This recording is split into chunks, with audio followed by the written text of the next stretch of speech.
Hello guys and welcome back to MFK classes and how are you doing guys? I hope that you are doing great in your life. So student अभी तक हम लोगों ने chapter 3 that is pair of linear equation in two variable में हम लोगों ने exercise 3.1 के सॉल्यूशन और इंट्रोडक्शन को कवर कर रखा है। आज के इस वीडियो में हम बात करेंगे एक्सरसाइज 3.2 के इंट्रोडक्शन पार्ट पर। ठीक है, अब हम लोग इस लेक्चर्स में पढ़ने वाले हैं pair of linear equation in two variable में algebraic method of solving of pair of linear equation. ठीक है, तो अलजेब्रिक मेथड में हम लोग दो मेथड पढ़ेंगे। एक है आपका सब्स्टिट्यूशन मेथड, दूसरा है एलिमिनेशन मेथड। एक तीसरा होता है cross multiplication method, cross multiplication method. ठीक है, तो जो कि आपका सिलेबस में नहीं है, इसलिए हम लोग यहाँ पर बात नहीं करेंगे। इसके लिए कोई अलग से वीडियो हम अपलोड कर देंगे ताकि आप लोगों को ये वाला मेथड भी आ जाए। ठीक है, तो हम लोग बात करते हैं सब्स्टिट्यूशन मेथड की। ठीक है, एक एग्जांपल की हेल्प से हम लोग सब्स्टिट्यूशन मेथड को सीखेंगे। जैसे हमारी L1 लाइन होगी, suppose that a1x plus b1y plus is equal to c1, और L2 लाइन होगी, ठीक है, a2x plus b2y is equal to c2। ठीक है, ये दो लाइन होगी। अब इससे पहले हम लोग ग्राफिकली वे में देखते थे ना, तो उसके बाद हम लोग फिर रेशियो देखते थे a1/a2, b1/b2, c1/c2। अगर a1/a2 b1/b2 के इक्वल नहीं होता था तो हम लोग कहते थे कोइंसिडेंट लाइन मिलेगी और हमको यूनिक सोल्यूशन मिलेगा। और अगर आपका a1/a2 b1/b2 ये इक्वल हो जाता था, c1/c2 के इक्वल नहीं आता था, तो हम लोग कहते थे पैरेलल लाइन मिलेगी। और यहाँ जो है फिर तीसरा ये था कि अगर a1/a2 b1/b2 c1/c2 तीनों आपस में इक्वल हो जाते थे तो हमें कोइंसिडेंट लाइन मिलती थी और इसके पास इनफाइनाइट मिनी सॉल्यूशन होता था। लेकिन अब इसमें हम कैसे कहेंगे, इन सब चीज़ों को हम लोग डिस्कस करेंगे, उन सब चीज़ों को सीखेंगे। ठीक है, अब वो ना कहते हुए इस एक्सरसाइज में इसकी हेल्प से हम लोग कहेंगे सब्स्टिट्यूशन मेथड में। ठीक है, कैसे, चलिए बात कर लेते हैं। आपका इक्वेशन इस फॉर्म में होगा। सपोज करिए एक एग्जांपल के तौर पे हम लोग ले रहे हैं x plus y is equal to 14 and दूसरा है x minus y is equal to 4। ठीक है, ये हमारे और आपके दो equation, equation number 1, equation number 2। ठीक है, कैसे करेंगे, पहला स्टेप क्या, देखिए नाम से क्लियर है, सब्स्टिट्यूट। हम x को y में सब्स्टिट्यूट कर देंगे। ठीक है, बात क्लियर है, वैल्यू को सब्स्टिट्यूट करते हुए हम काम करेंगे। तो हम क्या करेंगे, पहला किसी एक इक्वेशन को ले लेते हैं, तो वहां से हम लोग x की वैल्यू y के टर्म में निकाल लेंगे अगर ये वाला, ठीक है, या फिर y की वैल्यू x के टर्म में निकाल लेंगे। ठीक है, तो हम इक्वेशन 2 से ले रहे हैं, फ्रॉम 2। तो 200 क्या होगा, हम x की वैल्यू y के टर्म में निकाल लिए। ठीक है, देखिए यहाँ से हमने निकाल लिया, यहाँ ये y जो है आपका इधर हमने कर दिया। ठीक है, ये इधर आपका ट्रांसपोज हो गया, यानी कि x की वैल्यू हमने y के टर्म में निकाल दिया। ठीक है, ठीक है, वैल्यू ये क्या है, value of x in terms of y। आप चाहे तो y की value in terms of x निकाल सकते हैं। ठीक है, यहाँ से y या फिर यहाँ से y इक्वल टू आपका हो जाएगा x-4। ठीक है, पहला स्टेप तो ये आपका हो गया, ये आपका था स्टेप नंबर फर्स्ट। ठीक है, बात क्लियर। स्टेप 2 में क्या करेंगे हम लोग, जो हम x की वैल्यू y के टर्म में या y की वैल्यू x के टर्म में निकालेंगे उसको दूसरी इक्वेशन में हम लोग पुट कर देंगे। ठीक है, तो हमने क्या करेंगे, यहाँ से पुट, स्टेप जो 2 हो जाएगा आपका, स्टेप 2 वो क्या हो जाएगा, पुट दी वैल्यू, ठीक है, वैल्यू ऑफ x इन किस में कर देंगे, 1 में।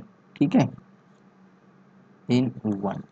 ठीक, तो क्या हो जाएगा, स्टेप 2 में ये करेंगे काम। ठीक है, x की वैल्यू हम लोग क्या करेंगे, पुट करेंगे इक्वेशन 1 में। ठीक है, तो x की वैल्यू क्या है आपकी, x equal to y plus 4 है।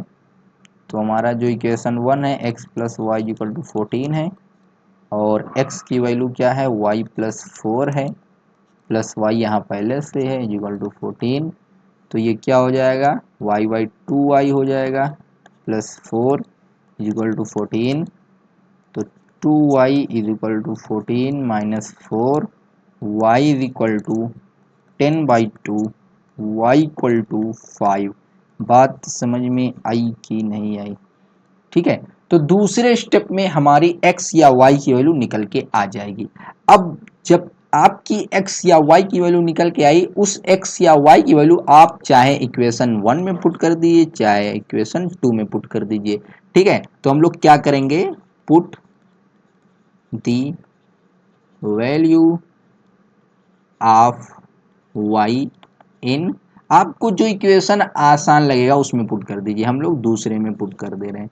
तो जब 2 में पुट करेंगे, 2 आपका equation 2x minus y is equal to 4, y की वैल्यू 5 आई है, तो x minus 5 is equal to 4, तो x इज इक्वल टू 9 आपका हो जाएगा। बताइए x इज इक्वल टू क्या हो गया, हमारा 9 हो गया। तो यहाँ से देखिए हम लोगों ने जो ये सॉल्व किया है, क्या आपका और हमारा आंसर करेक्ट आया है कि नहीं आया है, इसके लिए हम क्या करेंगे, चेक कर लेंगे।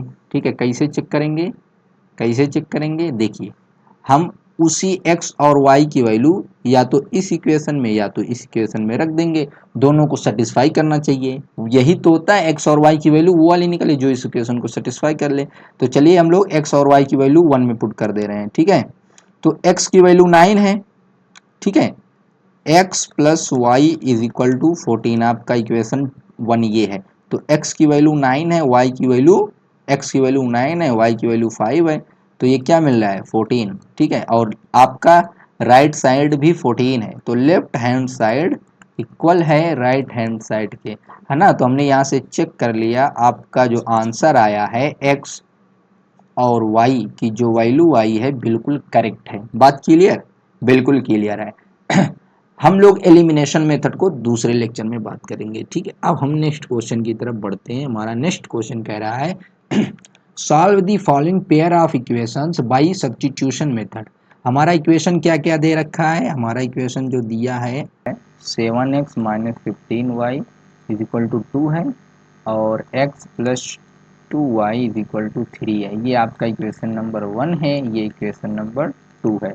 क्या करेंगे, हम x की वैल्यू निकाल लेते हैं। ठीक है, तो फ्रॉम 2 इक्वेशन 2 का यूज़ करेंगे। ठीक है, आप 1 से भी कर सकते हैं, 2 से भी कर सकते हैं, लेकिन आपको जो इक्वेशन दिखने में आसान लगे वो करिए। तो ये वाला आसान था, इसलिए यहाँ से हम निकाल रहे हैं। तो x इज इक्वल टू क्या हो जाएगा 3 माइनस 2y। ठीक है, हमने x की वैल्यू y के टर्म में निकाल लिया। ठीक है, अब क्या करेंगे, दूसरा स्टेप में इस x की वैल्यू इक्वेशन नंबर 1 में पुट कर देंगे। ठीक है, put the value of x in equation 1। ठीक है, हमने सब्स्टिट्यूट करेंगे यहाँ से वैल्यू। तो जब सब्स्टिट्यूट करेंगे तो आपका जो इक्वेशन 1 है 7x minus 15y is equal to 2 है। ठीक है, तो 7x की वैल्यू क्या है 3 माइनस 2y है, यहाँ से x की जो वैल्यू है 3 माइनस 2y है। ठीक है, तो आपका हो जाएगा 3 माइनस 2y। ठीक है, minus 15y is equal to 2। तो ये क्या हो जाएगा 21 14y minus 15y is equal to 2। तो यहाँ से क्या बन जाएगा आपका 21 माइनस 29y। ठीक है, 5 4 9 1 1 2, 29y इज इक्वल टू 2। तो यहाँ से क्या मिलेगा आपको, ये 21 minus 29y is equal to 2। तो minus 29y is equal to 2 minus 21, तो minus 29y is equal to आपको मिल जाएगा माइनस 19। ठीक है, y इज इक्वल टू मिलेगा माइनस 19 अपॉन में 29, ये minus 29। It means that y की वैल्यू क्या हो जाएगी माइनस 19 अपॉन में 29। बात क्लियर है कि नहीं, ये हमें y की वैल्यू मिल गई, क्या मिल गई माइनस 19 अपॉन में 29। अब इस y की वैल्यू ले जाकर के इस इक्वेशन 3 में रख दे रहे हैं, ठीक है। तो put the value of y इन 3, ठीक है। 3 क्या है आपका, 3 हमारा है x is equal to 3 minus 2y, ठीक है। तो x is equal to 3 minus 2 क्या है आपका, y क्या है 19 अपान में 29, 19 अपान में 29। तो ये आपका हो जाएगा x इज इक्वल टू, इसको जब हम सॉल्व करेंगे एलसीएम लेंगे, ठीक है, तो आपको मिलेगा 49 अपान में 29। बात क्लियर है कि नहीं। तो यहाँ से x की वैल्यू क्या आ गई 49 अपान में 29 और y की वैल्यू क्या मिल गई 19 अपान में 29, ठीक है। अब इसको इसमें आप रख करके चेक करेंगे, लेफ्ट और राइट दोनों इक्वल आएगा तो हमारा जो सोल्यूशन रहेगा वो बिल्कुल करेक्ट रहेगा। बात क्लियर है, बिल्कुल क्लियर है। अब हम फर्दर आगे बढ़ते हैं। कह रहा है आफ्ताब